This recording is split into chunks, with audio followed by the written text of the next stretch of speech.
This call is now being recorded. Olá, estamos aqui para mais uma aula e hoje nós vamos falar sobre as teorias socialista 2. Logicamente, sempre quando a gente fala de teoria socialista, a gente está voltado para Karl Marx, o grande idealizador dessa ideia socialista. Então, vamos tratar do socialismo 2. Essa aula, então, de hoje tem por objetivo a gente conhecer um pouquinho de Karl Marx, fazer algumas retomadas do materialismo histórico e o materialismo histórico dialético e fazer também uma pequena observação sobre alienação, fetichismo, mercadoria e reificação. Né? Como é que fica essa reificação, ok? Então, vamos lá. Nas aulas passadas, nós começamos a estudar um pouquinho sobre a teoria socialista, o que é essa teoria, como compreender isso, os contextos que envolvem essa teoria socialista dentro da Europa, a questão da Alemanha, a questão dos trabalhadores, como é que surgiu. E entendendo um pouquinho Karl Marx, então, Karl Marx, da Romênia, e aí tem muitos estudantes que terminam a faculdade achando que não, até porque ele morava na Alemanha, mas ele é romênio, né? Foi um importante filósofo, né? E principalmente alemão, né? Mas ele morou sempre na Alemanha, teve uma influência muito forte na economia, adotou postura radical contra o governo, contra os empresários, enfim, expulso, inclusive, da Prússia, quando ele esteve na Prússia, da Alemanha, da França, enfim, onde ele é expulso, até porque ele fazia uma pregação muitíssimo revolucionária. Karl Marx teve uma parceria muito grande com Engels. Então, Karl Marx teve aí algumas produções em parceria. A parceria mais importante dele é o chamado Manifesto Comunista, Ideologia Alemã e a Sagrada Família. São 3 livros dele com muita importância dentro da história que houve isso. Mas vamos ao Karl Marx. Karl Marx, então, ele critica a filosofia do direito de Engels, né, faz aí, apesar de ser parceiro dele, ele faz um manuscrito sobre economia filosófica. Essa economia falando do trabalhador, que o trabalhador é explorado dentro da mão de obra do trabalho. Ele fala sobre a miséria da filosofia, né, dentro dessas suas principais obras. Ele faz uma tese ou um trabalho sobre Feuerbach, que é um outro filósofo, né. Ele vai fazer os 18 Brumário de Luiz Bonaparte, que é o Napoleão. Ele vai escrever sobre Napoleão, e por último, no antepenúltimo, ele vai fazer uma contribuição à crítica da economia política. E por último, o mais famoso dele é o livro O Capital, onde ele trata da exploração do trabalhador e o explorado, que é o trabalhador, e o explorador, que é o empresário. E essa luta que tem que acontecer. Uma pergunta aí para começar esse nosso de hoje, do quiz, é o seguinte: o chamado socialismo científico surge a partir de uma reflexão de Marx sobre a diferença entre socialismo utópico e socialismo científico. A resposta é a letra B, né? O socialismo científico, ele se difere do utópico em alguns pontos, como na defesa de uma sociedade sem classe e a superação do capitalismo. Então, o capitalismo científico, ele difere um pouquinho aí. Uma frase importante de Karl Marx: ele faz um método para analisar a sociedade, para entender como é que a sociedade funciona.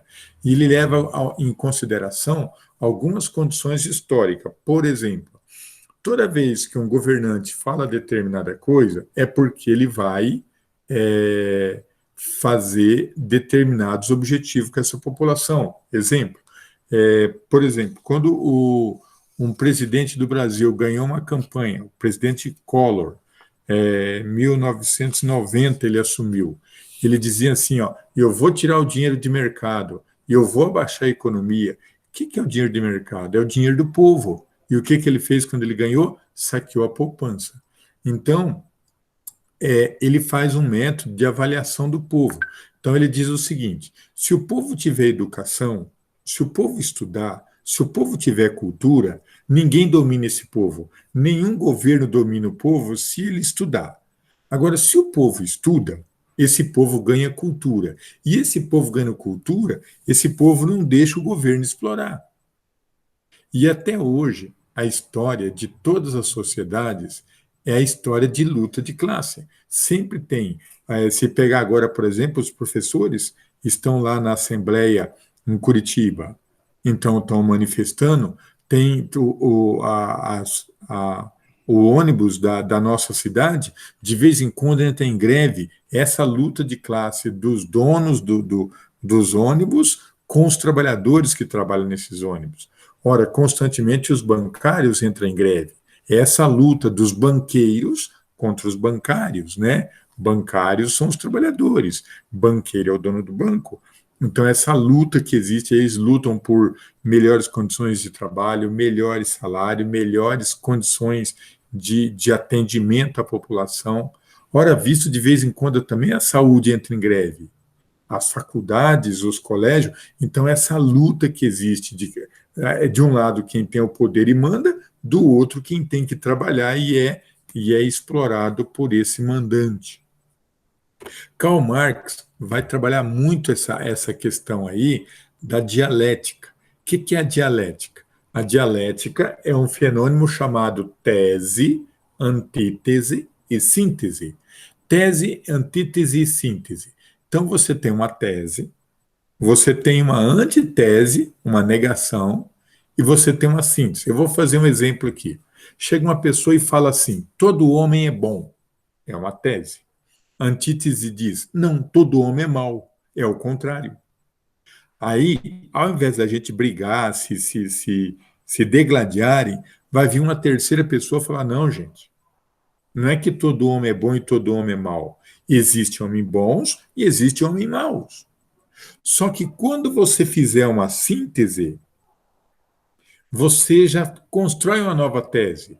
Aí para poder bater essa síntese, vai vir uma nova antítese. Então, por quê? Ó, tese, antítese, que é antitese, e a síntese. Só que quando ele fala síntese, que existe homem bom e homem mau, ele está fazendo uma nova tese, que vai vir uma antítese, que vai dizer, não, existe homem que nasce bom e existe homem que nasce mal. Já é uma antítese dessa síntese. Aí vai vir uma outra que diz, não, a sociedade é que cria homens maus. Aí vai vir outra, não, não é a sociedade que cria. Se o pai e a mãe bater na criança, tratar ela mal, ela vai ser um homem mau. Então, isso vai sempre acontecendo assim, ó, é uma evolução constante. Isso é chamado de dialética. Então, o que é dialética? Tese, síntese, antítese. O meu pai, o meu pai talvez apanhou bastante do meu avô, porque o meu bisavô bateu muito nele. Então, meu avô bateu um pouco no meu pai bateu um pouco em mim, e eu vou bater menos ainda nos meus filhos. E meus filhos baterão menos ainda nos meus netos. Então, a coisa funciona meio que nessa ordem de tese, síntese e antítese. E isso vai fazendo uma situação de melhorar a comunidade, vai fazendo uma situação da sociedade estar sempre evoluindo. Mais ou menos isso. Tá? Então, aqui no capitalismo, a tese é o trabalhador, a antítese é Desculpa, a tese é o patrão, a antítese é o trabalhador. E a síntese, como seria isso? A síntese seria o trabalhador conseguir superar, que é a superação da sociedade de classe, para implantar um comunismo. Isso seria antítese.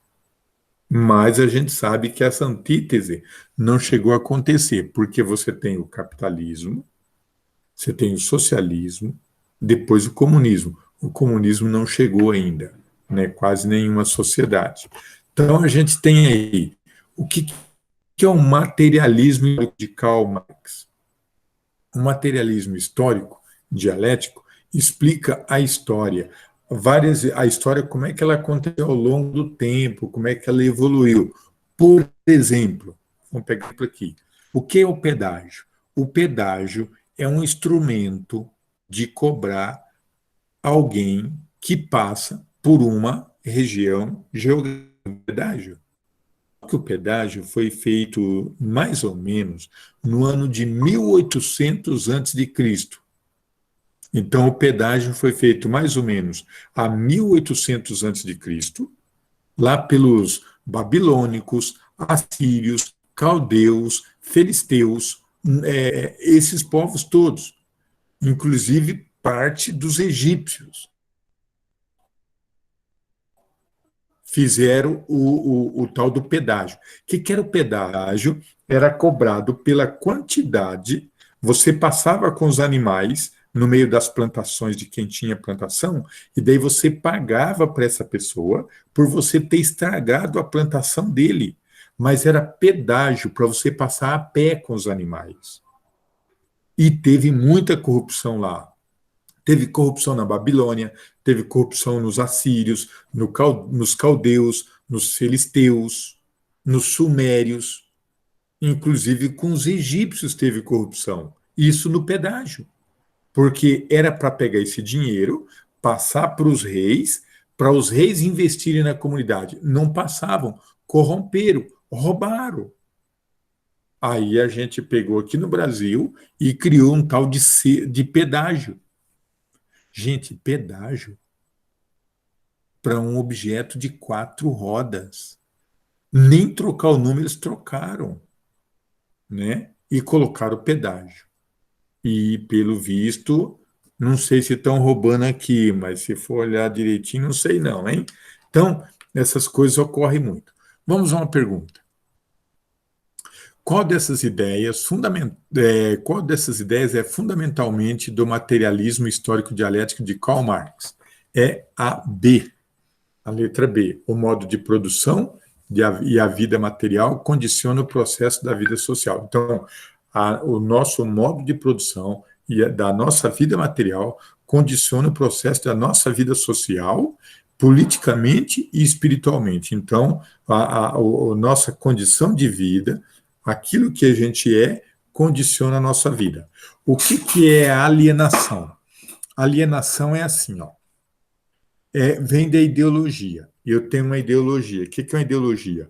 Toda vez que alguém tem uma proposta que você não sabe qual é, você está seguindo uma ideologia. Então, eu vou seguir uma ideologia. Tem várias ideologias. Por exemplo, o trabalho dignifica o homem. É uma ideologia. Quando a mãe e o pai dizem assim para a criança, olha, não vai no escuro que tem bicho. Não existe bicho no escuro. O escuro é só ausência de luz.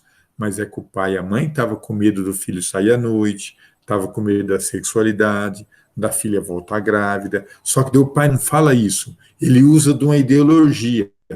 Ele fala que na noite tem o quê? Bicho. Quando eu apago a luz do meu escritório aqui, se eu apagar a luz do meu escritório aqui, pronto, se eu apagar tudo, apenas apaga. Continua tudo igual, não tem bicho. Isso é ideologia. Né? Quando alguém diz, estuda para você ser alguém na vida, estuda que você vai ser alguém na vida, é ideologia. A frase certa é estuda. Quando você estuda, você tem a possibilidade maior de ser alguém na vida. Isso sim. Isso é verdade. Aí sim, se você estudar, você tem a chance. Porque, por exemplo, teve um presidente que não estudou, fez mal ensino médio, cortou um dedo e ainda foi presidente da República. E hoje é riquíssimo. Então, e ele não estudou, então fica falsa essa ideia aí, tá? Então, quem segue uma ideologia é um alienado. Então, no modo de produção capitalista, a gente produz uma ideologia, sempre produzindo uma ideologia. O trabalho e alienação aqui não está aparecendo tão bem para vocês, mas o Zé trabalha embalado no celular da empresa, de multinacionais. Então, nós vivemos na ilusão ou na fantasia que se a gente comprar o celular da moda, o último celular, a gente vai ser feliz. Né? Que em troca de 8 horas de trabalho diário que o Zé dedica, embalado pelo celular, ele recebe um salário de R$ R$ 1.040, que é o salário mínimo. Porém, o celular dele custa 3 e ele paga R$ 3.000 no salário, no celular. Que absurdo! Então, para que ele precisa de um celular de R$ 3.000? Então, esse é o processo. Então, o que a gente está fazendo, o que a gente está trabalhando, para que a gente está trabalhando, né?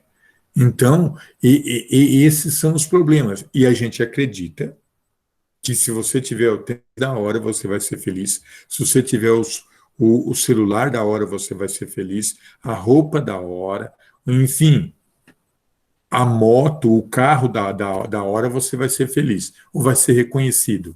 Jamais. Então, se o Zé ganha R$ 1.100 e o celular custa 4.690, considerando que o Zé poderia pagar seu aluguel, transporte, alimentação, como é que ele vai comprar o celular? Aí tem alienação. Por exemplo, o rico permite que você frequente o lugar dele. Por exemplo, quando você vai ali na churrascaria Portal, você pode ir lá. Aí você se sente rico. Então, a gente tem uma convivência entre ricos e pobres para que, para que a gente possa sentir um pouco rico em determinados momentos. Então, o processo de alienação se dá pelo trabalho, que muitas vezes vai trabalhar e vai comprar aquilo que tem da sua capacidade, né? Aí tem gente que vai se alienar mais ainda, no tal do chamado empréstimo, né? Aí é pior do que qualquer coisa. Tem um exercício aí, né? Mas a gente vai dar uma acelerada aqui, que a gente vai chamar de fetichismo de mercadoria. O que é o fetichismo de mercadoria? É esse prazer que a gente tem em ter determinados produtos que a gente acha que traz felicidade. Então, ganhar vida, valor, tornar-se superior, questão do uso, né? Aí tem o fetichismo da mercadoria ser superestimada. Então, minhas colegas vão me aceitar mais, eu vou conseguir o amor da minha vida se eu tiver esse celular, se eu tiver essa roupa, se eu tiver esse carro, se eu tiver essa moto. Então, esse é um dos problemas. E outro problema que tem, dentro do fetichismo ainda, é a reificação do trabalhador. O que é a reificação do trabalhador? O trabalhador, é as consequências da humanização da mercadoria. Então, o celular, por exemplo, ele passa a fazer parte da nossa vida. A gente não vai conseguir viver sem um celular. Então, passa a ser normal você ter um celular. Isso é a reificação. O celular meu se torna um rei para mim. Eu não consigo sair de casa sem o celular mais. Então, na aula de hoje, fazendo uma revisão aí, a gente conheceu um pouquinho da biografia de Karl Marx, fizemos uma análise dessa sociedade de materialismo histórico e falamos muito da questão do objeto que a gente precisa comprar para ser feliz, que é aquilo que normalmente a sociedade propõe para nós. Ok? Então, até uma próxima aula, se assim eu quiser.